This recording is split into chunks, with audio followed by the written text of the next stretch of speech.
A suicide. Sela Paine Harrison takes his own life at the Hudson House. Sela Paine Harrison, an old man and stranger in the city, committed suicide Sunday at the Hudson Lodging House on East 7th by taking 4 ounces of laudanum. The poison was taken sometime during the night and he died about 10 o'clock Sunday morning. He was buried in the Potter's Field Monday afternoon by the county. Coroner Holcomb decided that it was unnecessary to hold an inquest because a letter the dead man left showed that it was a plain case of suicide. Harrison had been in the city about 1 month and occupied a room upstairs in the Hudson Lodging House on 7th, just back of the Lindell Hotel. He had been acting strange ever since he came here, and it was the general belief of all those with whom he came in contact that he was insane. He had intimated to several that he was going to take his own life, and last Saturday told some of the people at the lodging house that he was going away Sunday. He made every preparation for the departure.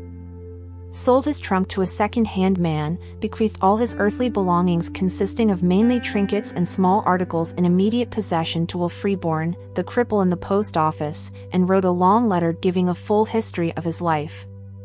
The letter, whether real facts or the wandering of a crazed brain, reads as follows. Winfield, Kansas, Saturday, May 24, 1902.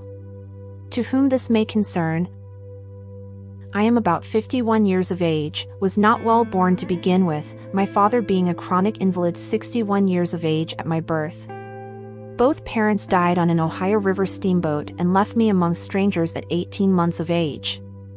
My father's relatives were too poor to provide for their own children, but they halfway looked after me until I was 7 years old. Since then I've suffered one almost constant heartache and been roughly handled by this greedy world of competition. 20 years ago I went to Florida and married the wrong woman. Truly, love is blind. We married with the best intentions, but our natures, our temperaments, mentally and physically, also because of disease and injuries she had suffered, it was absolutely impossible for us to live together. Life was a continual hell. We were both desperate. I did all I could do to compromise and mutually dissolve our unhappy union, but we could not agree to disagree. We had 3 bright children. Just when I was on the verge of desperation and felt that I could not bear my load any longer, a professional libertine came our way, and that was the straw that broke the camel's back. I put an abrupt end to his sporting career with 2 full charges of buckshot and am happy today in knowing I did a good deed for society, by ridding the world of such a human brute. After I had complied with the formality of the law, some said I deserved a pension. I tried to live with the woman again, but found it worse than before. I would not abandon the children which had been the bone of contention all the time. I had no money and was not able to do much work. It took 15 months of most desperate stratagem and cunning to get $32.05 and get the children away from the miserable woman. The next she heard from us we were in Texas. I took the girl aged 10 and the youngest boy aged 5.5, leaving boy 7.5 with mother. I pushed wheelbarrow containing our clothing, bedding, camping outfit, etc., from Shreveport, Louisiana, 200 miles into Texas. The children walking all the way. I stopped in Texas 1 year. Worked and lived like a convict and was about $7 a head. Then I hitched up my wheelbarrow and went to Belcherville, Texas, back to Gainesville, then up the Santa Fe through Oklahoma Territory to north of McPherson, Kansas. After pushing the wheelbarrow over 800 miserable miles and suffering indescribable heartaches and physical suffering, we stopped with the Osage Indians, where I spent the last 5 winters, my health being so poor I could do very little work, and I traveled of summer times in Kansas, Colorado, and Texas. My health has been failing for 10 years and my death has been hastened by intense grief for my children. After doing all a considerate father could, driven to despair, crazed with grief, now see where I am at. Shed tears for the poor black man, so bad to sell him from his children. One of my boys in Tampa, Florida, one at Roxton, Texas, and my dearest daughter in Ponca City, Oklahoma Territory. I love them to desperation. None of them are properly cared for and cannot develop full sweet natures for want of better environments. What I have suffered for my children will never be known and few will care. I rather die alone as it is, but my children needs kind, moral advice that none else can give. My health is completely gone. I have had tuberculosis all my life, catarrh and consumption is pulling me down, and it would only be a short time and much suffering, so there's no use in waiting and dreading. I am neither able nor willing to work. I offered to work for my board for some gardeners, they didn't need me. I talked of going on the poor farm, but was not a citizen of the county. I've outlived my usefulness, and there is no room or place for an old worn-out horse.